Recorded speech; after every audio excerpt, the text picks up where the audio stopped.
우리가 지난 시간의 말씀을 떠올려 보면 6절에 이렇게 말씀했죠. 의에 줄이고 목마른 자는 복이 있나니 그들이 배부를 것이며, 의에 줄이고 목마른 자들이 복이 있대요.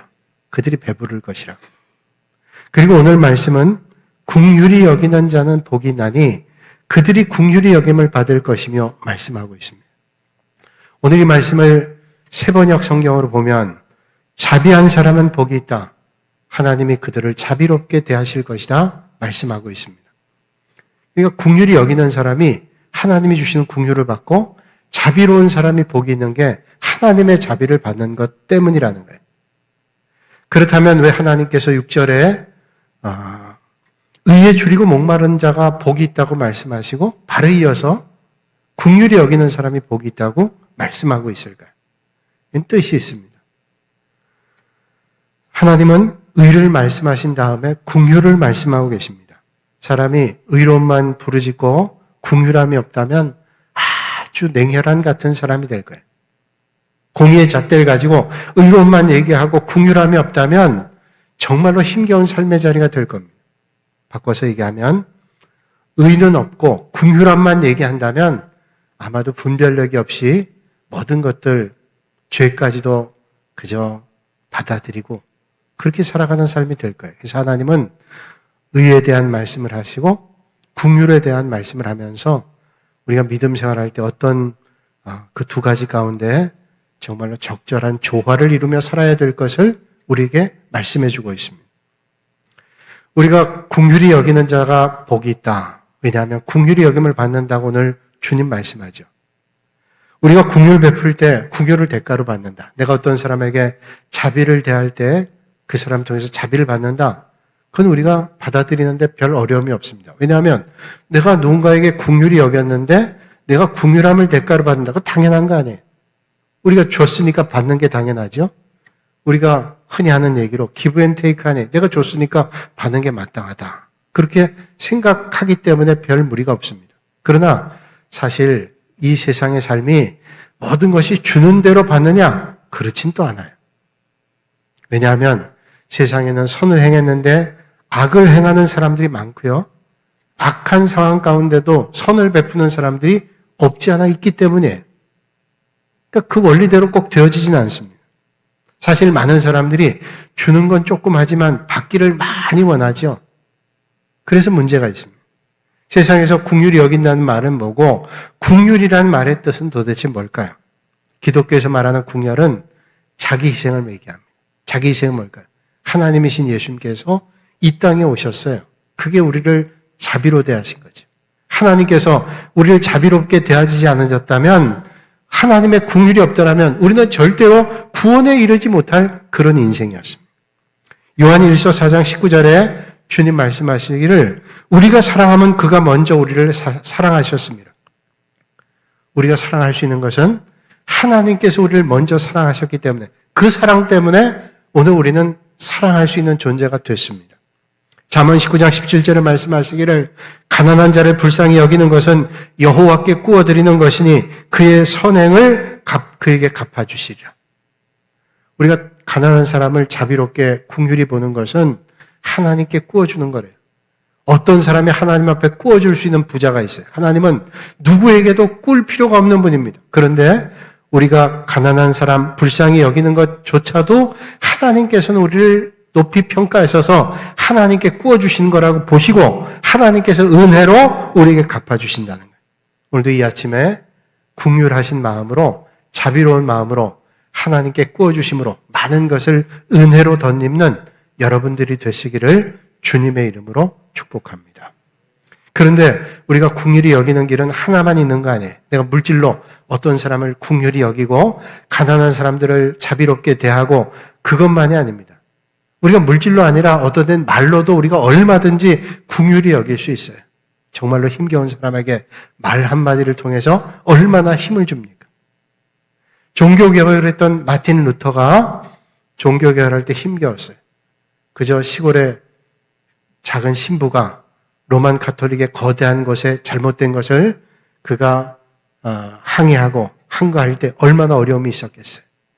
그 어려움 가운데 있을 때 어떤 데는 낙심도 되고 좌절도 될 때가 있었죠. 그때 그의 동료이기도 하지만 또 그의 후배이기도 했던 멜랑히톤이라는 사람은 늘 루터에게 편지를 주고받으면서 격려하고 격려받았던 사람입니다. 멜랑히톤이 이런 편지를 보냈습니다. 우리가 발견한 복음은 분명한 하나님의 진리요. 우리가 믿는 것이 분명히 진리라고 한다면 그 진리는 승리한다는 사실을 우리가 믿어야 될 것입니다. 우리가 하는 것은 지금 복음이고 이게 진리라. 그러면 반드시 승리하게 될 것을 믿어야 돼. 그런 격려를 줬습니다. 그런 편지를 하면서 항상 마지막에 이런 하나님의 말씀을 잊지 않고 전했습니다. 하나님이 우리를 위하시면 누가 우리를 대적하리요? 우리를 사랑하시는 예수 그리스도 안에서 우리는 넉넉히 이기느니라. 그렇지 여러분. 하나님이 우리를 위하시면 누가 감히 대적할 수 있어요? 하나님이 우리를 위하시면 아무도 대적할 수 없습니다. 우리를 사랑하시는 예수 그리스도 안에서 우리는 넉넉히 이길 수 있다라는 거예요. 뿐만 아니라 물질로도 할 수 없지만 말로도 할 수 없을 때가 있어요. 그때는 우리가 어떻게 할까요? 우리는 함께함으로 눈물만으로도 함께 눈물을 흘림으로도 얼마든지 우리는 긍휼의 마음을 전할 수 있습니다. 영국의 빅토리아 여왕이 재위할 때 있었던 아주 아름다운 일화가 있습니다. 빅토리아 여왕이 한 번은 시골의 농부의 아내가 아이를 출산하다가 아이가 죽게 됐다는 소식을 우연히 듣게 됐어요. 그때 빅토리아 여왕도 어려움을 겪고 있었는데 그 얘기를 들으니까 너무 마음 아픈 거예요. 본인도 자식을 키워봤는데 그 마음이 얼마나 아플까 생각하다가 그 농부의 아내를 찾아가서 위로해야 되겠다는 마음을 가지고 아주 최소의 부하들, 신하들 데리고 그 가정에 찾아갔어요. 얼마나 놀랬겠어요. 시골에 한 농부의 가정에 여왕이 왔단 말이죠. 너무 놀라하는데 그 여왕이 그 집에서 한 이틀을 머물고 갔습니다. 초라하고 누추한 집에서 여왕이 이틀을 머물고 왔어요. 동네 사람들은 깜짝 놀랐죠. 도대체 여왕이 저 집에 어떻게 왔을까? 이제 여왕이 이틀 있다 떠난 다음에 사람들이 다 몰려왔습니다. 그 농부의 아내에게 묻죠. 아니 도대체 여왕이 어떤 관계길래 여기 와서 이틀씩이나 머물고 갔냐고 물었습니다. 그래서 농부의 아내가 이런 대답했습니다. 여왕님께서는 내게 아무런 말씀도 하지 않으셨습니다. 그분은 그저 내 손을 끌어다가 두 손으로 잡아주셨을 뿐입니다. 그리고는 우리는 서로 아무 말도 하지 않고 눈물 흘렸습니다. 그게 전부예요. 그렇습니다. 내가 뭘 줘서가 아니라 어떤 말을 해서가 아니라 내가 함께 공감한다라는 마음을 나눌 때 우리는 긍휼의 마음을 얼마든지 전할 수 있습니다. 우리 믿음의 사람들은 이런 긍휼히 여기는 마음으로 사람을 대할 때 그 사람들에게 긍휼의 복을 전할 뿐 아니라 긍휼히 여기는 사람에게 하나님께서 긍휼히 여겨주신다는 복을 받게 되는 거예요. 오늘도 이 아침에 여러분 긍휼히 여기시는 마음이 풍성하여 하나님의 긍휼과 자비가 여러분의 삶의 자리에 넘치실 수 있기를 바랍니다. 여러분 하나님은 공의의 하나님이실 뿐만 아니라 하나님은 긍휼의 하나님이십니다. 긍휼은 하나님의 속성 가운데 하나예요. 하나님은 어떤 속성을 가지고 계신가? 우리가 얘기하죠. 하나님은 무소부재하시고 전지전능하시고 영원 무궁하시고 하나님은 사랑하시고 이렇게 말씀하는데 긍휼은 하나님의 속성 가운데 하나입니다. 그래서 시편 103편 17절에 말씀하시기를 여호와의 인자하심은 자기를 경외하는 자에게 영원부터 영원까지 이르며 하나님의 인자는 하나님의 백성들에게 영원까지 이른다. 하나님의 인자가 그렇다는 거예요. 예레미야가 3장 22절에도 말씀하시기를 여호와의 인자와 긍휼이 무궁하심을 하나님의 인자와 긍휼이 무궁하시대요. 그래서 우리가 진멸되지 않는다. 하나님의 인자와 긍휼이 없다면 우리는 벌써 멸하게 됐을지도 모를 거예요. 근데 하나님은 얼마나 긍휼과 하나님의 자비가 인자가 무궁한지 우리를 진멸하지 않도록 오늘도 은혜 가운데 인도하신다는 거죠. 그런데 여러분 그럼 아마 이런 궁금한 마음이 생길 거예요. 아니 그 긍휼, 자비 이건 우리만 얘기하는 게 아니라 불교에서 많이 얘기하던데 자비라고 얘기하잖아요. 사실 여러분 우리 기독교에서는 은혜에 대한 얘기를 많이 하지만 자비라는 말 별로 얘기 안 하잖아요. 자비. 그럼 자비 그러면 불교의 용어같이 얘기 생각해요. 근데 제가 신학교 다닐 때 아주 흥미있게 봤던 책 가운데 책 제목이 이런 책이 있습니다. 대자 대비하신 하나님. 은혜가 충만하신 하나님, 그럼 우리가 귀에 쏙 들어오는데 대자 대비하신 하나님. 여러분 그의 말을 들으면 저도 그때 그런 느낌이었는데 대자 대비하신 부처님. 이게 어울리는 것 같은데 대자 대비하신 하나님. 자비하시다는 것은 하나님의 속성이에요. 국률입니다. 불교에도 자비를 얘기하죠. 불교만 얘기하는 게 아니라 유교에도 그 자비에 대해서 얘기합니다. 불인 인지심이라는 말이 있습니다. 불인, 인내하지 않는다. 사람의 마음은 인내하지 않는다. 그런 뜻을 가지고 있는데 불인 인지심이라는 말은 뭐냐면 사람은 원래 자비로운 마음이 있다는 거예요. 그래서 남이 불행이나 어려움을 만나면 돕고 싶은 마음, 도와주고 싶은 마음, 그런 마음이 있어요. 우리도 그러잖아요. 힘겨운 일, 어려운 일을 만나면 그런 사람들 도와주고 싶은 마음 생기죠. 그런 마음이 우리에게 있어요. 그래서 맹자는 사람은 원래 날 때부터 그런 마음이 있다. 그래서 우리는 학교에서 배울 때 그걸 성선설이라고 얘기하죠. 사람은 원래 착하다. 자, 그러면 기독교는 그저 불교에서 얘기하는, 유교에서 얘기하는 그런 자기비와 똑같은 정도의 그런 말씀을 우리에게 주님은 해주고 계시냐는 거죠. 그렇지 않습니다. 기독교가 말씀하는 자비와 긍휼은 하나님께서 긍휼하심으로 우리를 긍휼히 여기셔서 어떻게 하셨냐면 하나님이신 독생자 예수 그리스도를 이 땅에 우리를 위해서 보내주셨어요. 보내주신 거예요. 긍휼한 마음 정도가 아니라 그 긍휼함이 얼마나 무구하신지 그 인자와 긍휼이 무구하셔서 하나님의 독생자이신 예수 그리스도를 이 땅에 우리에 보내주셨어요. 그래서 사람의 몸을 입으셔서 인간의 고통을 아시고 인간의 눈을 가지고 보시고 사람의 마음을 가지고 우리를 헤아려 보시는 그런 은혜를 얻게 해주셨습니다. 사실 예수님은 그 자체가 긍휼입니다. 목자 잃은 양같이 무리를 보시고 예수님께서 민망히 여기셨어요. 안타깝게 여기셨어요.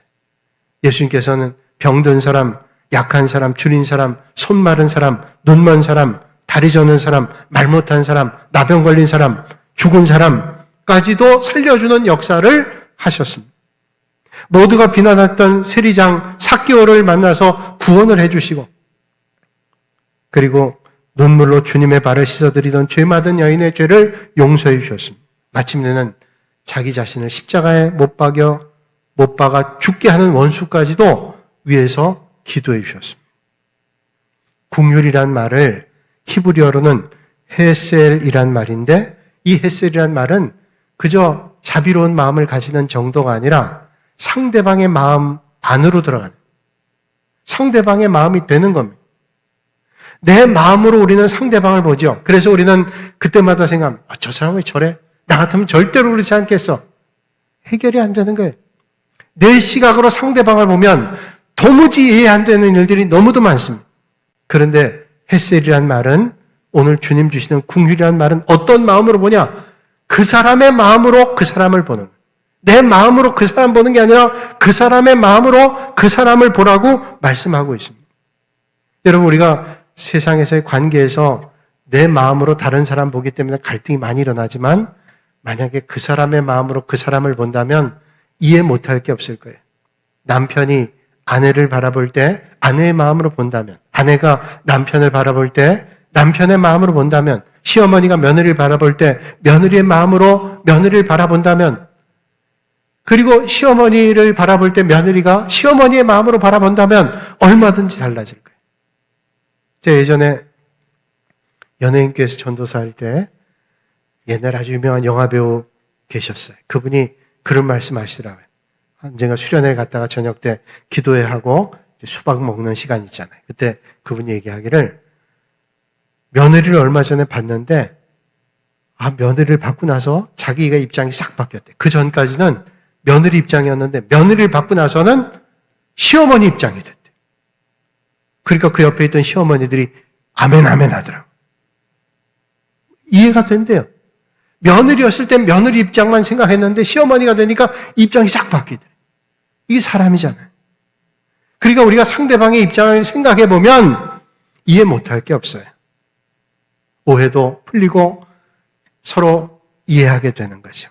그래서 인도의 시성이라고 하는 탁월은 말하기를 이해는 사랑의 별명이다. 그렇게 말씀했어요. 영어의 이해라는 말을 우린 잘 알죠? understand. understand란 말은 밑에 서본다 하는 얘기예요. 그 사람 마음 밑에 서보는 게 그러면 이해가 되죠. 상대방의 마음 안으로 들어가서 자기를 바라볼 때 이해 못할 사람이 어디 있겠어요? 궁율은 하나님이신 예수님께서 이 땅에 인간의 몸을 입고 오셔서 사람의 눈으로, 사람의 몸으로, 그리고 그 궁율 때문에 우리가 구원받게 됐습니다. 그래서 이 궁율과 자비는 용서란 뜻이 있어요. 하나님께서 우리에게 궁율을 베풀어 주셨기 때문에 우리가 용서를 받았기 때문에 구원받을 수 있어요. 여러분, 내가 누구보다 좀 나을 수 있고 누구보다 좀 못할 수 있어요. 그러나 하나님 보실 때 우리는 다 연약한 존재인데 하나님께서 궁율을 베풀어 주셔서 그 하나님의 사랑이 오늘 저와 여러분들 구원해 주신 것을 이 아침에 믿으시고 궁율을 여기는, 궁율이 여기는 복 있는 사람들이 다 되시기를 주님의 이름으로 축복합니다. 야고보서 2장 13절에 주님 말씀하시기를 궁율을 행하지 아니하는 자에게는 궁율 없는 심판이 있으리라. 궁율은 심판을 이기고 자랑하느니라. 궁율을 행하지 아니하는 자는 어떻게 해요? 궁율 없는 심판받는. 여러분, 우리가 심판받을 때 궁율이 없는 심판받는다. 무서운 일입니다. 하나님께서 은혜 베풀어 주셔서 구원받았는데 하나님께서 우리가 한 그대로 낱낱이 보시고 궁율 없는 심판한다. 아무도 용서받을 수 없어요. 그런데 그렇다면 얼마나 무서운 일이겠어요. 주님께서 마태복음 6장 12절 이하의 주기도문 말씀에서 말씀해 주시죠. 우리가 우리에게 죄 지은 자를 사하여 준 것 같이 우리 죄를 사하여 주옵시고, 우리가 죄 지은 자를 사하여 준 것처럼 우리를 사해 달래요. 그러니까 우리가 죄 지은 자를 사해 주지 않으면, 바꿔 얘기하면 하나님께서 아무것도 사해 줄 게 없다고 말씀하시지 않겠어요. 그러면서 14절과 15절에 이렇게 말씀하고 계십니다. 너희가 사람의 잘못을 용서하면 너희 하늘 아버지께서도 너희 잘못을 용서하시려니와 너희가 사람의 잘못을 용서하지 아니하면 너희 아버지께서 너희 잘못을 용서하지 아니하시리라. 같은 얘기죠. 다른 사람 용서하면 내가 용서할 텐데 그렇지 않는다면 용서함이 없다고 말씀하지 않아요. 제가 언젠가 그런 말씀 드린 기억이 납니다. 신학교에 가서 강의할 때 있었는데, 강의할 때 항상 이제 첫 시간에는 서로 간에 어색함이 있잖아요. 그래서 흔히 우리가 아이스 브레이크라 그래가지고 어색함을 깨는 시간, 그래서 서로 마음을 여는 시간이에요. 그럴 때 제가 가끔 재밌는 얘기도 하고 또 생각하는 얘기도 하는데 제가 언제 그런 말씀 드렸어요. 이렇게 질문했어요. 여러분, 세상에서 제일 어려운 게 뭔지 아세요? 그건 제가 여러분 말씀 옛날에 들었기 때문에 다 알죠. 세상에서 제일 어려운 거 농담으로 질문하는 거예요. 그 대답은 대머리의 핀코끼예요. 왜? 생각할 거 없어요. 어려운 일에. 그러면 사람들이 웃잖아요. 그러고 시작하는데 그렇게 세상에서 제일 어려운 게 뭡니까? 물어봤더니 제일 앞에 있는 만학도 신학생이 대답하기를 용서요. 그러더라고요. 그분은 아주 늦게 신학교에 오신 분인데 장로님이세요. 이제 장로님이신데 신학을 공부하시는데 그분이 용서요 그러는데 제가 더 이상 말을 못하게 돼요. 맞거든요. 세상에서 제일 어려운 게 용서예요. 쉽지 않아요. 유대인들의 탈무드에 보면 이런 이야기가 나옵니다. 어떤 아버지가 아들에게 이웃집에 가서 낫을 좀 빌려오라 그렇게 얘기했어요. 아들이 가서 낫을 빌리러 갔는데 낫을 빌려오질 못했어요. 빈손으로 왔어요. 아니 너 왜 빈손으로 왔냐 그랬더니 아들이 얘기하기를 이웃집에 갔는데 그 주인 아저씨가 낫을 안 빌려줘요. 섭섭한 얘기죠. 근데 뭐 안 빌려주니 어떻게 했어요. 그래서 궁한 대로 썼는데 며칠 뒤에 그 집에서 이 집으로 온 거예요. 그러면서 곡괭이를 빌려달라는 거예요. 그러니까 아들이 자기가 섭섭했던 마음이 떠올라서 아버지한테 얘기하는 겁니다. 아버지, 곡괭이 빌려주지 마세요. 얼마 전에 낫도 안 빌려줬죠. 저 집에서. 아버지가 얘기하는 거예요. 아들아, 저 집에서 낫을 빌려주지 않았다고 내가 곡괭이를 빌려주지 않으면 그럼 보복하는 거야. 똑같이 보복하는 거야. 그렇다고 저 집에서 우리에게 낫을 빌려주지 않았지만 내가 곡괭이를 빌려준다. 난 너하고 똑같은 인간이 아니야. 그러면서 빌려주는 마음을 가지고 그렇게 빌려주면 그건 증오의 마음을 가지고 하는 거예요. 그것도 별로 온당하지 않아. 보복의 마음도 온당하지 않고 증오의 마음도 온당하지 않아. 그럼 어떻게 해요? 그냥 그전 섭섭한 건 싹 잊어버리고 기억도 하지 않고 그냥 빌려주는 거예요. 빌려달라 그러면 있으면 빌려주는 거예요. 그래야 네 인생이 복되다. 아들에게 얘기했어요. 주님은 우리를 사랑해 주셔서 이 땅에 오셔서 우리를 대속해 주셨어요. 그 큰 사랑 받았습니다. 그 큰 사랑이 우리 안에 있었기 때문에 그 사랑으로 살아가라고 주님은 말씀하고 있습니다. 여러분, 오늘 이 아침에 혹시 용서하지 못한 괴로움이 있다면 하나님이 주신 그 사랑으로 능히 이겨낼 수 있는 여러분들이 되시기를 주님의 이름으로 축복합니다. 말은 하지만 절대로 쉽지 않아요. 그러나 여러분, 용서하십시다. 그리고 힘겨워도 용서할 수 있게 해달라고 하나님 앞에 기도하십시다. 하나님께서 은혜 주실 거예요. 그럼 어떻게 용서해요? 말씀드렸죠. 잊어버릴 수 있도록 용서를 배워야 되는 거죠. 하나님께서 우리에게 주신 은혜 가운데 하나가 망각의 은혜예요. 망각도 은혜죠. 다 기억하면 머리 아파서 어떻게 살겠어요? 어떤 때는 잊어버려요. 그러나 잊어버릴 거 잊어버리고 사는 것이 복 있는 삶이죠. 그래서 긍휼은 용서일 뿐만 아니라 더 깊이 나가면 긍휼이 여기는 것은 사랑이에요. 여러분, 이 세상을 행복하게 살아갈 수 있는 비결이 어디 있을까요? 사랑하는 거예요. 누군가 나를 감시하고 힘겹게 하는 삶을 살아간다면 얼마나 힘들겠어요. 그러나 나를 용납하고 이해하고 사랑의 마음을 가지고 산다면 얼마나 행복할 거예요. 우리가 그런 눈을 가지고 산다면 얼마나 행복하겠어요. 천국이 뭘까요? 천국은 어떤 환경에도 다른 삶을 사는 거죠. 저 주일학교 다닐 때 선생님께 들은 말씀이에요. 나중에 그런 얘기를 여러 군데서 들었고 여러분도 아실 거예요. 천국이나 지옥이나 밥을 먹을 때 숟가락이 똑같이 생겼대요. 숟가락 자루가 길대요. 그런데 지옥에 사는 사람들은 그 숟가락으로 밥을 못 먹어서 빼빼 말랐고요. 천국에 있는 사람들은 똑같은 숟가락으로 밥을 먹는데 영양을 잘 공급받아가지고 적었대. 그게 어떻게 그러냐 그랬더니 지옥에 있는 사람들은 숟가락 자루가 긴데 그 끝에 자루를 가지고 자기가 먹겠다고 그냥 발버둥을 치니까 자기 입에 안 들어가요. 다 바닥에 쏟아지는. 근데 똑같은 긴 숟가락 자루를 가지고 있는 천국에 있는 사람들은 밥을 벗어 자기가 먹는 게 아니라 상대방의 입에 넣어준대. 그러니까 영양을 골고루 섭취해서 건강하게 살아갈 수 있대요. 여러분, 오늘 긍휼히 여기는 사람, 용서하고 사랑하는 사람이 행복한 삶을 살아갑니다. 그래서 긍휼히 여기는 사람은 하나님께서 긍휼히 여기는 복을 받는다. 오늘 이 아침에 하나님의 긍휼히 여김을 받으시는 여러분들이 되시기를 주님의 이름으로 축복합니다. 6.25 전쟁 때 어려움 가운데 있을 때 추운 이른 아침에 한 미군 병사가 막사로 돌아가는데 지프차를 타고 골목길 돌아서는데 빵집이 있어요. 그 빵집에 조그만 아이가 침을 흘리면서 그 빵집의 진열대를 바라보고 있는 거예요. 너무 측은하게 바라보길래 차를 세워놓고 갔어요. 뭘 바라보나 봤더니 이 아이가 진열대 안을 들여다보는데 저기 빵집 아저씨가 빵을 만들고 있는 거예요. 그리고 큰 찜통에다가 찐빵을 넣어서 그걸 따뜻하게 익히는 거죠. 꺼내가지고 진열대에 넣는데 애가 막 탄식이 나올 정도로 그러면서 찐빵을 보는데 너무 불쌍한 거예요. 그래서 이 미군 병사가 빵집에 들어가서 빵을 여러 개를 사서 봉지를 들고 나왔습니다. 그리고 넋을 잃고 그 빵을 바라보고 있는 아이에게 빵 봉지를 줬어요. 그리고서 뒤를 돌아가는데 이 아이가 그 미군 병사의 옷 소매를 붙잡고 얘기합니다. 아저씨, 혹시 하나님이세요? 아저씨, 혹시 하나님이세요? 긍휼히 여기는 그 사람, 혹시 당신 하나님 아니세요? 아이가 고백하는. 오늘 주님은 우리에게 말씀하십니다. 긍휼히 여기는 자는 복이 있나니 그들이 긍휼히 여김을 받을 것이며 부디 주님의 말씀 따라 긍휼히 여기심으로 하나님의 긍휼히 여김을 받으시는 정말로 복 있는 여러분들이 되시기를 주님의 이름으로 축원합니다.